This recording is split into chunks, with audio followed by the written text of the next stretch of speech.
Hi students, ഇന്നിപ്പോൾ നമ്മൾ തൽക്കാലം കമ്പനി അക്കൗണ്ട്സിൻ്റെ തിയറിയിലോട്ട് കിടക്കുകയാണ്. അപ്പോൾ നമ്മൾ ഇതുവരെ കുറേ കമ്പനി അക്കൗണ്ട്സ് ആൻഡ് ഓഡിറ്റ്സ് അങ്ങനത്തെ കുറേ കാര്യങ്ങളൊക്കെ കഴിഞ്ഞ ദിവസം വരെ പഠിച്ചത്.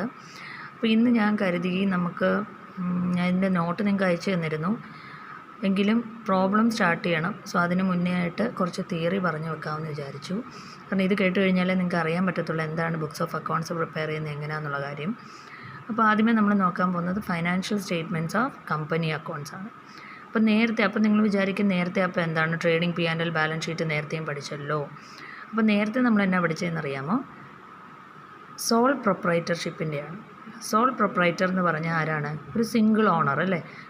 സിംഗിളായിട്ട് ഒരാൾ തന്നെ ക്യാപിറ്റൽ ഇടുന്നു, പുള്ളിക്കാരൻ തന്നെ ബിസിനസ് സ്റ്റാർട്ട് ചെയ്യുന്നു, പുള്ളിക്കാരൻ തന്നെ അതിൻ്റെ കണക്കും കാര്യങ്ങളും നോക്കുന്നു. അപ്പോൾ അതാണ് സോൾ പ്രൊപ്രൈറ്റർഷിപ്പ് എന്ന് പറയുന്നത്. ഇനി നമ്മൾ പഠിക്കാൻ പോകുന്നത് കമ്പനി അക്കൗണ്ട്സിലേക്കാണ്. അപ്പോൾ കമ്പനി അക്കൗണ്ട്സിലേക്ക് വരുമ്പോൾ നമുക്കറിയാം, കമ്പനി എന്ന് പറയുമ്പോൾ അതിന് ഒരുപാട് ക്യാപിറ്റൽ വേണം അല്ലേ. അങ്ങനെ അത്രയും ക്യാപിറ്റൽ വേണമെന്നുണ്ടെങ്കിൽ സ്വാഭാവികമായിട്ടും പബ്ലിക്കിൽ നിന്നും അവർ പണം കണ്ടെത്തേണ്ടതായിട്ട് വരും. അതുകൊണ്ടാണ് ഈ ലിമിറ്റഡ് കമ്പനി എന്നൊക്കെ പറഞ്ഞിട്ട് കേട്ടിട്ടില്ലേ. പ്രൈവറ്റ് ലിമിറ്റഡ് ആയിക്കോട്ടെ, പബ്ലിക് ലിമിറ്റഡ് ആയിക്കോട്ടെ. അപ്പോൾ ലിമിറ്റഡ് കമ്പനി എന്ന് പറയുമ്പോൾ പബ്ലിക് ലിമിറ്റഡ് ആണെന്ന് ഓർത്തോണം.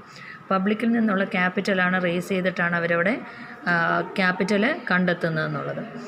അപ്പോൾ ഫൈനാൻഷ്യൽ സ്റ്റേറ്റ്മെൻറ്റ്സ് ഏതൊക്കെയാണ്, അല്ലെങ്കിൽ അതെങ്ങനെയാണ് കമ്പനിയുടെ ബുക്സ് ഓഫ് അക്കൗണ്ട്സ് പ്രിപ്പയർ ചെയ്യുന്നതെന്നുള്ളതാണ് നമ്മൾ നോക്കുന്നത്.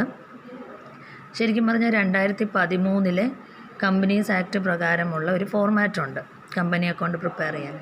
ആ ഫോർമാറ്റാണ് നമ്മൾ പിന്തുടർന്ന് പോകേണ്ടത്.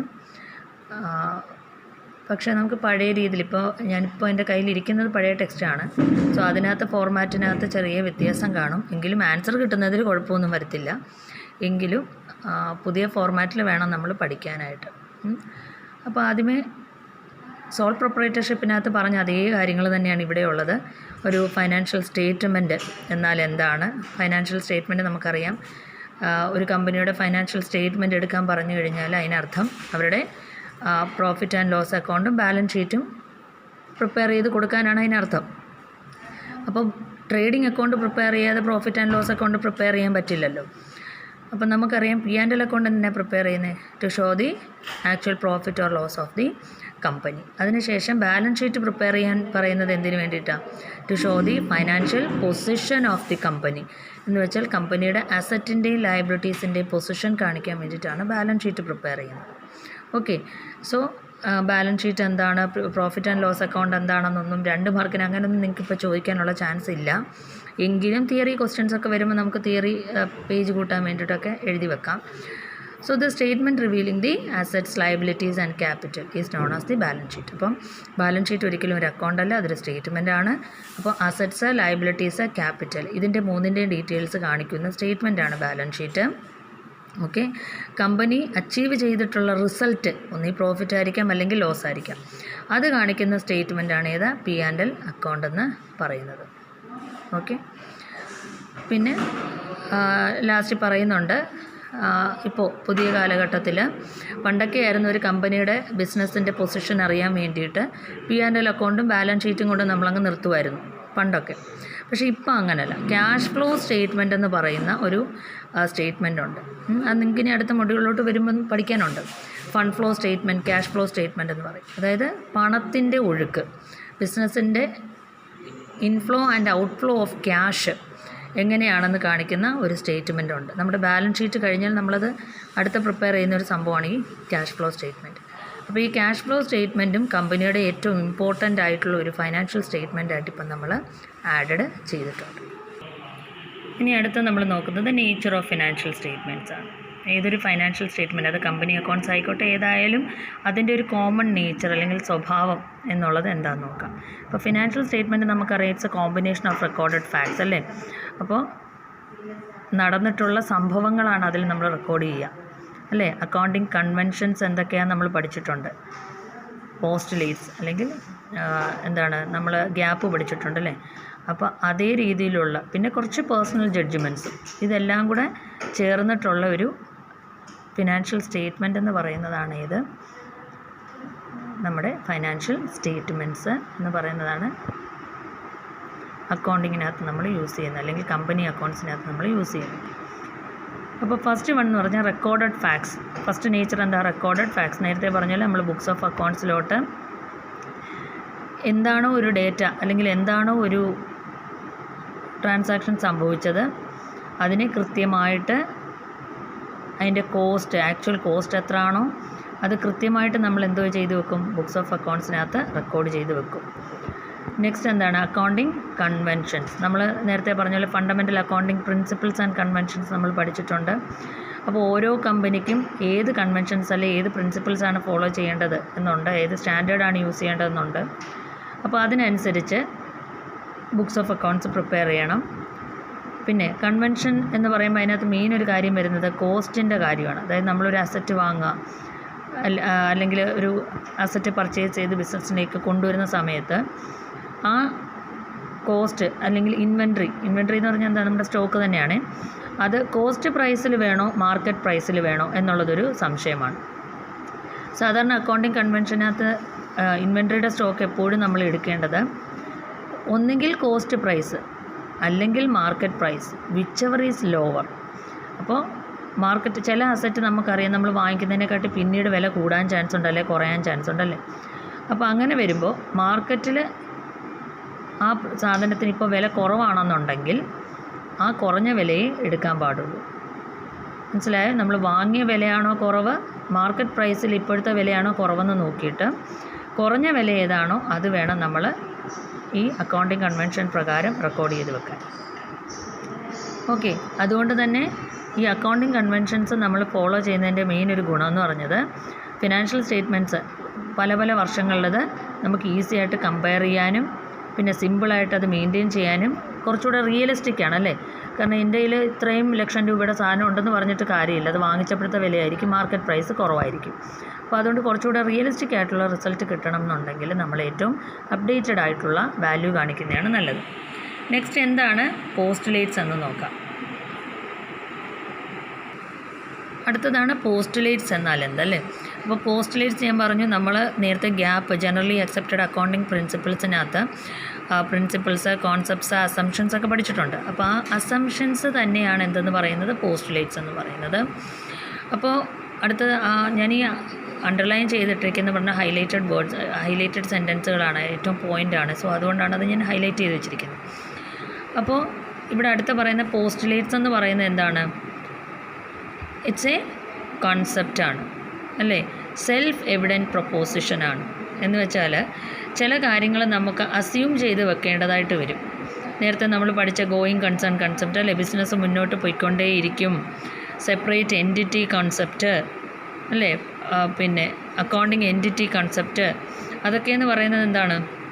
ഓരോ അസംഷൻസ് ആണ്. ഇങ്ങനെയൊക്കെ സംഭവിക്കും, ഇങ്ങനെയൊക്കെ ആയാൽ മാത്രമേ നമുക്ക് ബുക്സ് ഓഫ് അക്കൗണ്ട്സ് മെയിൻറ്റെയിൻ ചെയ്യാൻ പറ്റുകയുള്ളൂ. അപ്പോൾ അങ്ങനെ കുറേ അസംഷൻസ് അല്ലെ പോസ്റ്റുലേറ്റ്സിൻ്റെ ബേസിസിലാണ് ഈ ബുക്സ് ഓഫ് അക്കൗണ്ട്സ് അല്ലെങ്കിൽ ഫിനാൻഷ്യൽ സ്റ്റേറ്റ്മെൻറ്റ്സ് നമ്മൾ പ്രിപ്പയർ ചെയ്യുന്നത്. ഇനി അടുത്തതാണ് പേഴ്സണൽ ജഡ്ജ്മെൻറ്റ്. അപ്പോൾ നമ്മൾ നേരത്തെ ഇവിടെ തുടക്കത്തിൽ പറഞ്ഞിരുന്നല്ലേ, എന്താണ് നേച്ചർ ഓഫ് ഫിനാൻഷ്യൽ സ്റ്റേറ്റ്മെൻറ്റ് പറഞ്ഞപ്പോൾ നമ്മൾ പറഞ്ഞിരുന്നു കുറച്ച് റെക്കോർഡഡ് ഫാക്ട്സ് ഉണ്ട്, കുറച്ച് അക്കൗണ്ടിങ് കൺവെൻഷൻസ് ഉണ്ട്, പിന്നെ കുറച്ച് പോസ്റ്റുലേറ്റ്സ് ഉണ്ടെന്ന് പറഞ്ഞു, അതായത് അസംഷൻസ്. പിന്നെ ലാസ്റ്റിൽ കുറേ പേഴ്സണൽ ജഡ്ജ്മെൻറ്റ്സ് ഉണ്ട്. കാരണം നമ്മുടെ വർഷങ്ങളുടേതായിട്ടുള്ള നമ്മുടെ അനുഭവം വെച്ചിട്ട് നമുക്ക് ഒരു തീരുമാനങ്ങൾ, ഡിസിഷൻ മേക്കിംഗ് എടുക്കാൻ പറ്റും. അതിനകത്താണ് നമ്മൾ പറയുന്ന കാര്യമാണ് selecting a method of depreciation, determining the period for writing off intangible assets. അപ്പോൾ ഇതൊക്കെ നമ്മളറിയാം. P&L അക്കൗണ്ട് ചെയ്യുമ്പോൾ നമ്മൾ ഡിപ്രീസിയേഷൻ കാണിക്കാറുണ്ടോ, ഡിഫറെൻറ്റ് ടൈപ്സ് ഓഫ് മെത്തേഡ്സ് ഉണ്ടെന്ന് നമ്മൾ ഓൾറെഡി പറഞ്ഞു. അപ്പോൾ ഏത് മെത്തേഡ് യൂസ് ചെയ്യണം നമ്മുടെ കമ്പനി, അല്ലെങ്കിൽ എങ്ങനെയായിരിക്കണം മെത്തേഡ് എടുക്കേണ്ടത്. പിന്നെന്താണ് ഇൻടാഞ്ചിബിൾ അസറ്റ്, നമുക്ക് ഞാൻ പറഞ്ഞു കാണാനോ തൊടാനോ ഒന്നും പറ്റാത്ത തരം അസറ്റുകളുണ്ട്. ലൈക്ക് ഏതാണ്? Patent right, copyright, good വില്ലൊക്കെ പോലെ. അപ്പോൾ ഇത്തരം അസറ്റുകളെ എങ്ങനെ, ഏത് സമയത്ത്, എത്ര വർഷം കൂടുമ്പോൾ, അല്ലെങ്കിൽ എത്ര പെർസെൻറ്റേജ് ഇട്ടിട്ട് റൈറ്റ് ഓഫ് ചെയ്ത് കളയണം, അങ്ങനെ തുടങ്ങിയ കാര്യങ്ങളൊക്കെ നമ്മൾ പേഴ്സണൽ ജഡ്ജ്മെൻറ്റ്സ് ആണ് കൂടുതലും അവിടെ എടുക്കാറ്. അപ്പോൾ ഈ 4 തരത്തിലുള്ള നേച്ചറിലാണ് നമ്മുടെ ഫിനാൻഷ്യൽ സ്റ്റേറ്റ്മെൻറ്റ്സ് എല്ലാം പോകുന്നത്. അടുത്ത നമ്മൾ ഫിനാൻഷ്യൽ സ്റ്റേറ്റ്മെൻറ്റിൻ്റെ ഒബ്ജക്റ്റീവ്സ് പറയുകയാണ്. മെയിനായിട്ട് എന്താ? To provide reliable financial information അല്ലേ, നമ്മുടെ എക്കണോമിക് റിസോഴ്സസിനെ കുറിച്ചും, അല്ലെങ്കിൽ ദി ഒബ്ലിഗേഷൻസ് ഓഫ് ബിസിനസ് എന്ന് വെച്ചാൽ ലയബിലിറ്റീസ് ഓഫ് ദ ബിസിനസ് എന്നാ സിംപ്ലി മീനിങ് കേട്ടോ. അപ്പോൾ നമ്മുടെ ഇങ്ങോട്ട് നമുക്ക് എത്ര കിട്ടാനുണ്ട്, അതായത് എക്കണോമിക് റിസോഴ്സസ്, നമ്മുടെ ബിസിനസ്സിൻ്റെ സാമ്പത്തികമായിട്ടുള്ള എല്ലാ തരത്തിലുള്ള റിസോഴ്സസിനെ കുറിച്ചുള്ള ഡീറ്റെയിൽസും, അതേപോലെ ബിസിനസ്സിന് എത്രമാത്രം ഓബ്ലിഗേഷൻസ് ഉണ്ടോ, ഇതെല്ലാം അറിയാൻ വേണ്ടിയിട്ടാണ് നമ്മൾ ഫിനാൻഷ്യൽ സ്റ്റേറ്റ്മെൻറ്റ്സ് പ്രിപ്പയർ ചെയ്യുന്നത്.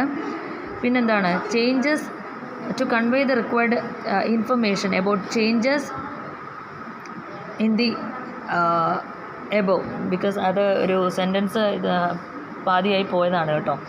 ഒന്നുമില്ല, നമ്മൾ ഈ ബുക്സ് ഓഫ് അക്കൗണ്ട്സ് അല്ലെങ്കിൽ ഫിനാൻഷ്യൽ സ്റ്റേറ്റ്മെൻ്റ് ഒക്കെ പ്രിപ്പയർ ചെയ്യുമ്പോൾ ഓൾറെഡി നമ്മുടെ കയ്യിൽ വശം എന്തെങ്കിലും ഡേറ്റ ഉണ്ടെന്നുണ്ടെങ്കിൽ, അതിലെന്തെങ്കിലും മാറ്റം സംഭവിച്ചിട്ടുണ്ടെങ്കിൽ അതിനെ നമ്മൾ അറിയിക്കണം. എന്തെങ്കിലും ചേഞ്ചസ് വന്നിട്ടുണ്ടെങ്കിൽ അതും നമുക്ക് എന്ത് വേണം, കൃത്യസമയത്ത് അറിയാൻ കഴിയണം. അപ്പോൾ അതിന് നമുക്ക് ഈ ഫിനാൻഷ്യൽ സ്റ്റേറ്റ്മെൻറ്റ്സിൻ്റെ സഹായം വേണം.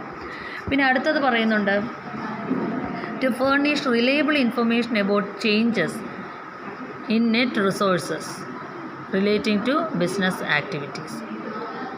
അപ്പം നമുക്ക് എത്രമാത്രം ഇങ്ങോട്ട് പണം കിട്ടാനുണ്ടോ, അല്ലെങ്കിൽ ബിസിനസ്സിന് എത്രമാത്രം സോഴ്സസ് ഉണ്ടോ, അതിൽ നിന്നും ബിസിനസ്സിൻ്റെ ഓബ്ലിഗേഷൻസ് കുറച്ചിട്ടുള്ള തുക, അല്ലെങ്കിൽ എത്രയാണ് നമ്മുടെ നെറ്റ് ഇൻകം എന്നുള്ളൊരു കണക്ക് നമുക്ക് എടുക്കാൻ കഴിയണം. അതിനും ഫിനാൻഷ്യൽ സ്റ്റേറ്റ്മെൻറ്റ്സ് ആണ് നമ്മൾ പ്രിപ്പയർ ചെയ്യുന്നത്. പിന്നെ അടുത്ത എന്താണ്, to disclose the financial information that help in estimating the earning potential of the business. നമ്മുടെ ബിസിനസ്സിൻ്റെ എത്ര, നമ്മൾ പറയത്തില്ല ഒരാളുടെ പൊട്ടൻഷ്യൽ എത്ര ഉണ്ടെന്ന് പറയും, അതേപോലെ ഒരു ബിസിനസ്സിനും ഒരു പൊട്ടൻഷ്യലുണ്ട്, ഇത്ര മാത്രം നമുക്ക് ഏൺ ചെയ്യാൻ പറ്റും. അതുകൊണ്ടാണ് അവർ നേരത്തെ ഞാൻ പറഞ്ഞില്ലേ കുറേ പേഴ്സണൽ ജഡ്ജ്മെൻറ്റ്സ് വരാറുണ്ട്. നമ്മുടെ ബിസിനസ് ഇപ്പോൾ ഇങ്ങനെയാണ് നിൽക്കുന്നത്, സോ അടുത്ത 10 വർഷത്തിനുള്ളിൽ നമുക്ക് ഇങ്ങനെ ആവാൻ കഴിയും. അപ്പോൾ അതുകൊണ്ട് തന്നെ നമ്മുടെ ഏണിംഗ് പൊട്ടൻഷ്യൽ എത്ര ഉണ്ട് എന്ന് അറിയാൻ വേണ്ടിയിട്ട് ഫിനാൻഷ്യൽ സ്റ്റേറ്റ്മെൻറ്റ്സ് നമ്മളെ സഹായിക്കും. പിന്നെന്താ, to provide other related information to the financial statement those who are interested in such statements. നമ്മൾ ഓൾറെഡി പറഞ്ഞു, നമ്മൾ ഈ P&L അക്കൗണ്ടും ബാലൻസ് ഷീറ്റും ഒക്കെ പ്രിപ്പയർ ചെയ്ത് വെക്കുന്ന ആർക്ക് വേണ്ടിയിട്ടാണ്, ഇതിൻ്റെ ഡേറ്റ ആവശ്യമുള്ള ഇൻട്രസ്റ്റഡ് ആയിട്ടുള്ള ആൾക്കാരുണ്ടല്ലേ, അപ്പോൾ അവർക്ക് കൃത്യസമയത്ത് ഇത് എത്തിച്ചു കൊടുക്കാൻ വേണ്ടിയിട്ടും കൂടാണ് നമ്മൾ ഈ ബുക്സ് ഓഫ് അക്കൗണ്ട്സും ഈ ഫിനാൻഷ്യൽ സ്റ്റേറ്റ്മെൻറ്റ്സ് ഒക്കെ കൃത്യമായിട്ട് പ്രിപ്പയർ ചെയ്ത് വെക്കുന്നത്. പിന്നെ അറിയാമല്ലോ, നമ്മൾ ഈ ബുക്സ് ഓഫ് അക്കൗണ്ട്സ് പ്രിപ്പയർ ഏറ്റവും ട്രൂ ആൻഡ് ഫെയർ വ്യൂ ആയിരിക്കണം നമ്മൾ കൊടുക്കേണ്ടത്. കാരണം ബിസിനസ്സിൻ്റെ യഥാർത്ഥ the state of affairs of business, അതായത് ബിസിനസ്സിൻ്റെ യഥാർത്ഥ അവസ്ഥ എന്താണ് എന്ന് നാട്ടുകാർ അറിയുന്നത്, അല്ലെങ്കിൽ നമ്മുടെ ഷെയർ ഹോൾഡേഴ്സ്, അല്ലെങ്കിൽ ബിസിനസ്സിനെ ഇഷ്ടപ്പെടുന്ന ഇൻട്രസ്റ്റഡ് പാർട്ടീസ് ഉണ്ടല്ലോ, ബാങ്കുകാരടക്കം, ജനറൽ പബ്ലിക്, ഗവൺമെൻറ്, എല്ലാവർക്കും ഇത് true and fair view of the business കിട്ടണം എന്നുണ്ടെങ്കിൽ നമ്മൾ ഫൈനാൻഷ്യൽ സ്റ്റേറ്റ്മെൻറ്റ്സ് അതുപോലെ കൃത്യമായിട്ട് പ്രിപ്പയർ ചെയ്ത് വെച്ചിരിക്കണം. ഇനി അടുത്തത് നമ്മൾ നോക്കാൻ പോകുന്നത് ടൈപ്സ് ഓഫ് ഫൈനാൻഷ്യൽ സ്റ്റേറ്റ്മെൻറ്റ്സ്. അപ്പോൾ നമ്മൾ പറഞ്ഞു കമ്പനി അക്കൗണ്ട്സ് പ്രിപ്പയർ ചെയ്യാൻ പോവല്ലേ. അപ്പോൾ കമ്പനി അക്കൗണ്ട്സ് പ്രിപ്പയർ ചെയ്യാൻ പോകുമ്പോൾ നമുക്ക് ഇത്രയും കാര്യങ്ങൾ കണ്ടോ, ഈ 4 കാര്യങ്ങൾ പ്രിപ്പയർ ചെയ്യുമ്പോഴാണ് financial statements of company accounts complete ആവുന്നത്. അപ്പോൾ ആദ്യത്തെ നോക്കിക്കേ, ഇൻകം സ്റ്റേറ്റ്മെൻ്റ് ആണ് കേട്ടോ. അപ്പോൾ നമ്മൾ സോൾ പ്രൊപ്പറേറ്റർഷിപ്പിനകത്താണ് ഈ പ്രോഫിറ്റ് ആൻഡ് ലോസ് അക്കൗണ്ട് എന്നുള്ള പേര് ഡയറക്റ്റ് യൂസ് ചെയ്യുക. പക്ഷേ കമ്പനി അക്കൗണ്ട്സിലോട്ട് വരുമ്പോൾ നമ്മൾ income statement and balance sheet എന്നേ പറയത്തുള്ളൂ. പക്ഷേ ഇൻകം സ്റ്റേറ്റ്മെൻറ്റ് എന്ന് പറയുന്നത് നമ്മുടെ P&L അക്കൗണ്ട് തന്നെയാണ്. ഇവിടെ ആകെപ്പാടെ നമുക്കൊരു ബുദ്ധിമുട്ട്, അല്ലെങ്കിൽ ബാലൻസ് ഷീറ്റ് പ്രിപ്പയർ ചെയ്യുമ്പോൾ നമുക്കൊരു ബുദ്ധിമുട്ട് വരുന്നത് വെച്ചാൽ ഷെയറിൻ്റെ കാര്യങ്ങൾ ഇങ്ങോട്ട് വരും, ഷെയർ, ഡിബഞ്ചർ തുടങ്ങിയ കാര്യങ്ങൾ വരും. അപ്പോൾ അതുകൊണ്ടാണ് ഞാൻ ഇതിൻ്റെ പ്രോബ്ലം സ്റ്റാർട്ട് ചെയ്യുന്നതിന് മുന്നേ ആയിട്ട് നിങ്ങൾ ആ ഷെയറിൻ്റെ ഡിബഞ്ചറിൻ്റെ ഒക്കെ നോട്ട് നന്നായിട്ട് നോക്കണം. എന്താണ് ഈ ഷെയർ, എന്താണ് ഈ ഡിബഞ്ചർ, എന്താണ് പെയ്ഡ് അപ്പ് ക്യാപിറ്റൽ, അല്ലേ, എന്താണ് ഓതറൈസ്ഡ് ക്യാപിറ്റൽ, സബ്സ്ക്രൈബ്ഡ് ക്യാപിറ്റൽ എന്താണ്, തുടങ്ങിയ വാക്കുകൾ നിങ്ങൾ അറിഞ്ഞിരിക്കണം. കാരണം ക്വസ്റ്റ്യനകത്ത് അങ്ങനെയൊക്കെ അവർ പറയത്തുള്ളൂ, മനസ്സിലായോ? അപ്പോൾ ആ ഒരൊറ്റ വാക്ക് അറിയത്തില്ലെങ്കിൽ നിങ്ങൾ മൊത്തത്തിൽ പെട്ടുപോകും. അപ്പോൾ അതുകൊണ്ടാണ് ഞാൻ കൃത്യമായിട്ട് പറഞ്ഞത് അത്തരം വാക്കുകൾ പഠിച്ചു വെക്കണം.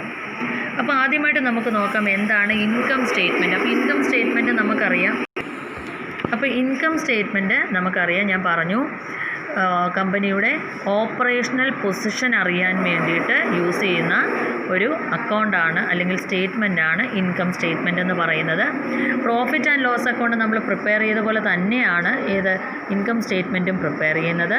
So it is a statement of revenues and expenses incurred to earn that revenue. അപ്പോൾ നമുക്കറിയാം അതൊരു സ്റ്റേറ്റ്മെൻ്റ് ആണെന്ന് പറഞ്ഞല്ലേ. അതിനകത്ത് എന്തൊക്കെയാണ് നമ്മൾ കാണിക്കുന്നത്? കമ്പനിയുടെ റവന്യൂസും എക്സ്പെൻസസും കാണിക്കും അല്ലേ. ഈ എക്സ്പെൻസസ് നമുക്ക് എന്തിനു വേണ്ടിയിട്ടാണ് ആയത്? ഫോർ ഇൻക്വയറിങ് ദാറ്റ് റവന്യൂ അല്ലേ. നമുക്കൊരു റവന്യൂ ഉണ്ടായിട്ടുണ്ടെങ്കിൽ നമുക്ക് അവിടെ ഒരു എക്സ്പെൻസ് ഉണ്ടായിട്ടുണ്ട്, ആ എക്സ്പെൻസ് കൊണ്ടാണ് നമ്മൾ ആ റവന്യൂ നേടിയെടുത്തത്. അപ്പോൾ ഇത്തരം കാര്യങ്ങൾ കാണിക്കാൻ വേണ്ടിയിട്ടാണ്, അല്ലെങ്കിൽ operational position of the business കാണിക്കാൻ വേണ്ടിയിട്ടാണ് നമ്മൾ ഇൻകം സ്റ്റേറ്റ്മെൻറ്റ് പ്രിപ്പയർ ചെയ്യുന്നത്. അപ്പോൾ എല്ലാ തരത്തിലുള്ള ഇൻകം ആൻഡ് എക്സ്പെൻഡിച്ചർ അല്ലെങ്കിൽ റവന്യൂസ് ആൻഡ് എക്സ്പെൻഡിച്ചർ ആയിരിക്കും നമ്മളെവിടെ കാണിക്കുക, ഇൻകം സ്റ്റേറ്റ്മെൻറ്റിനകത്ത് കാണിക്കുക. ഇവിടെ കഴിവതും നമ്മൾ കാണിക്കുന്നത് അത് profit is shown before and after tax. അപ്പം നമുക്കറിയാം നമ്മൾ